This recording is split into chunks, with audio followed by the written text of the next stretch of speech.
రక్షించే సకల జ్ఞానమూర్తి. ఎవరింట తాను కొలువుండునో కలుగును వారికి కీర్తి. సకల సంపదల మూలము సుమనోహరి లక్ష్మి. శ్రీ చక్రవాసిని మాత శ్రీ విష్ణు ధర్మ పత్ని. తనని నమ్మిన భక్తులకు దరిద్రమును బాపు. కొలిచెడి వనితల కొంగులలో బంగారము నింపు. అష్టలక్ష్ముల రూపున అవతారం దాల్చినది.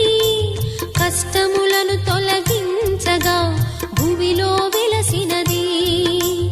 లక్ష్మీదేవి కథ శ్రీ లక్ష్మీదేవి కథ. లక్ష్మీదేవి కథ శ్రీ లక్ష్మీ